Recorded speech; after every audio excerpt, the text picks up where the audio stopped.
So there are people in our world, well, let's put it this way. There are people in your world I don't know. I'm never going to meet them. There's people in my world that you don't know, and you're never going to meet. I went this week to Elizabeth Chesser, her mother had passed away, and I went to the funeral home. I saw her children, met their either intendeds or husbands and wives, her uncles, aunts, all these people. These are people in her world. Unless I go to something like that, I don't even know who the people in her world are. And that just reminded me again, listen, everybody in here, I mean, you take a room like this, we encounter tens of thousands of people every week, tens of thousands. And those groups don't often intersect sometimes because Beverly's is over at a building in downtown Louisville and somebody else is in a store over here. That's where we work, that's where we live. And my home place is in Clarksville. I'm going to my family thing down here in Kentucky. Our worlds don't often intersect, but we, as lights of the world and salts of the earth that we are, we have those opportunities to be exactly that to people. I spoke about, my wife and I, we went last night to our 45th high school reunion. God, they asked me to get up after they showed this tear-jerking thing up there about all the people in our class, it was about 15 or 20, who died. So they said, now will you get up and then say the invocation? I thought, this is too easy. Gee, many, cry, many, let's set me up. Because now all of a sudden we're talking about, well, not about what happened in 1966. We're talking about where the rubber meets the road and life and death kind of stuff.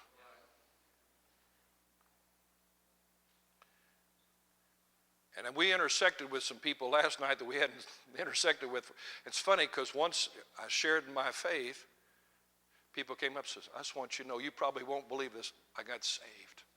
My husband and I were in a ministry down in Texas. I don't know if you know this, but I taught in a Christian school down in Florida. And I'm going to come, when's your church meet? I intersected with my world, my disconnected world, my untaught, unreached world. It's not your class, it wasn't your class, but you have one too. I'm just saying, all of us, every week, we have opportunities all the time to intersect and interact and to reach and touch people, make a contact with people. So the number one way people come to faith in Christ, as they study, missiologists study this, is through people that they know. I've been witnessing this guy at work. I mean, I hear this all. I was witnessing this guy, or this guy at work, he witnessed to me, and finally he asked me to come to church, and I got saved because I knew him. So relationships that we have with people who are not Christians are extremely valuable. It's not about getting out and going out and hanging out with the guys and doing drugs and stuff, whatever they're doing. This is about maintaining some relationship with people, the unsaved, if you will. They need to know Jesus Christ. And please, not just the down and outers, but the up and outers. I mean, if you're lost, you're lost. Going to heaven or hell is not going to be about what kind of job you had, what kind of car you drove. It's going to be about, did you know Jesus Christ? That's the bottom line. That's what cuts through every different dynamic of life, is the fact you either know Jesus or you don't. And we're called to tell people about that. The unsaved are everywhere, so I want you to watch for opportunities. Prepare yourself to reach the unreached. I wouldn't say, I just didn't know how to say anything. Then you need to go buy a book. Find somebody that can help you. Do something to make yourself, if you say you're unprepared, get prepared. That's what you need to do. You don't just need to walk around the rest of your life saying, I just don't know what to say. For a while, that's just ignorance. After a while, it gets to be real stupid. Stay like that, because you can do something about it. Well, let's move on. Unchurched people. Different than the unsaved, can be anyway. It could be the unchurched people or people that don't know Jesus Christ, but more specifically, they are believers who've lapsed in attending church. America's full of them. The good news is America's full of them. George, George Barna did a study, and this was one from like 2007, and he found this. He'd been tracking America's religious behaviors and beliefs since 1984, and he said basically there hasn't been a large change in this percent. It stayed pretty much the same, but that basically 1 out of every 3 adults, 33%, is classified as unchurched. People, they say they had gone to church at one time, and now we don't anymore. There's a third of the people in the world, in America, that have, they've had a church experience, which might be good and it might be bad. It might make our job easier or harder. Easier if we can relate to them because they know something about it, but you know what the problem is they had a bad experience down at the church house or with some Christian or something, and now, I don't want nothing to do with Christians. That's sometimes harder to reach than the unsaved. The unsaved may not have anything against God, they just don't know anything about God. The unchurched sometimes have a beef with God and his people. And some population segments are notorious church avoiders. For instance, 47% of political liberals are unchurched, which is more than twice the percentage found among political conservatives, 19%. African Americans were less likely to be unchurched, just 25%, than whites, 32%. Hispanics more, Asians even more. I have no idea why all that stuff is true, but that's what they found out. Single adults continue a historic pattern of being more likely than married adults to stay away from religious services. Single people don't. I know I've watched this over the years. People, they go to church, they drop out, they get married, they have a child, and they show back up. Because there's something down inside of them that said, this is good, I want good things from my child. And even though we haven't been doing that, we've been talking about, I hear this conversation over and over again, we've been talking about going to church. Now that we have a child, we want to make sure that our child has the best of everything, basically. So that includes going to church. So they come back.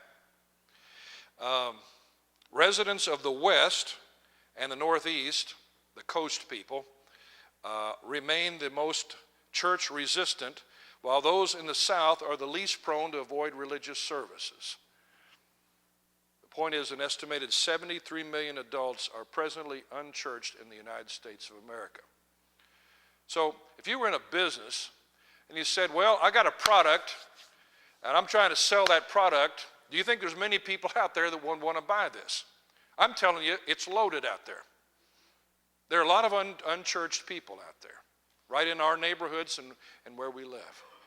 Maybe not as much as in the West or in the East, apparently, but there's still a lot of unchurched people. And we're praying, God, thank you for strategies and plans how we can reach unchurched people. Because if they've ever walked with God, they need to continue to walk with God. And the church is never as strong. Well, the Bible said every part's necessary. So that unchurched person out there is necessary to be wherever it is that God wants them to be, doing whatever it is God wants them to do. And if they're not, we're the less for it. Strategies. Think about strategies. One other author wrote this, and I thought this was good as a thought, not just a strategy, but he said the right question for a church to ask is not what will attract the unchurched, because there's lots of research and there's lots of books written on how to get a crowd, things you can do and gimmicks or whatever. What will attract the unchurched, but what will help us to be the church to the unchurched. Sometimes it's just easier to have a plan or a program or a pamphlet or something like that than it is to change my life and to become attractive. And I'm saying that in the spiritual sense. To become attractive to people that are unchurched. Maybe they've had a bad experience. To ask what we can do to attract the unchurched is a question born out of ignorance, which means we don't know what to do. For even if we manage to attract the unchurched enough to get them in the door, it will not be our building, our style, or program that keeps them there. They will stay because of who we are and the mighty God that we present and represent to them. Because we not only have to present them Christ, we have to represent Christ to these people, which requires me more than just saying I'm part of the plan. Well, the plan is I'm becoming Christ-like. My friend Mike Warner, one time he was sharing with our youth one time many, many years ago, and he said, I made an observation. He said, this is my observation. Sinners loved Jesus. Sinners don't seem to care too much about church people.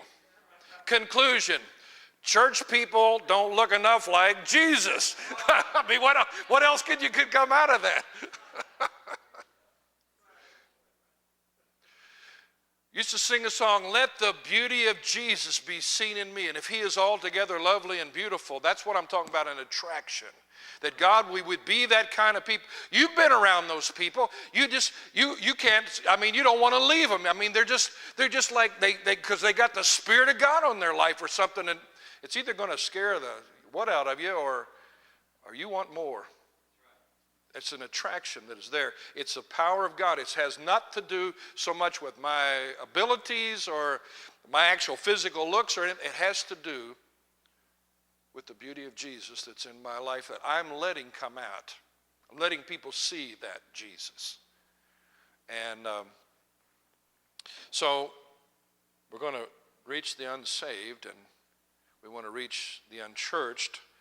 And then there's this group called the untaught. Dr. Bill Hammond, I remembered, prophesied over our church many years ago. He said, I see in your church, in this church, that there's supposed to be like different levels of teaching and training. There's like training for new converts. There's certain things that they need to know. And that somebody needs to take time to spend with them and teach them basic foundation, the Bible stuff, just basic stuff. Then there's stuff for more mature. There's even training in this church. There's supposed to be training for people that are called to the ministry. It's more in depth. It requires more.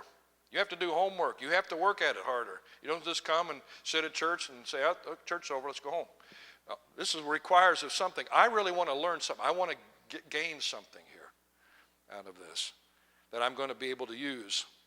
And if we believe that there will always be untaught people we are called to help, then we've got to establish some sort of ongoing training, teaching classes, home studies, whatever they might be. Form and fashion really not that important to me. What is important is that we have something that is vital and usable and is meeting a need in somebody's life, somebody that doesn't know something. I mean, you need to understand a lot of the phrases that I hear in business and in the media and all that knowledge is power, and it is.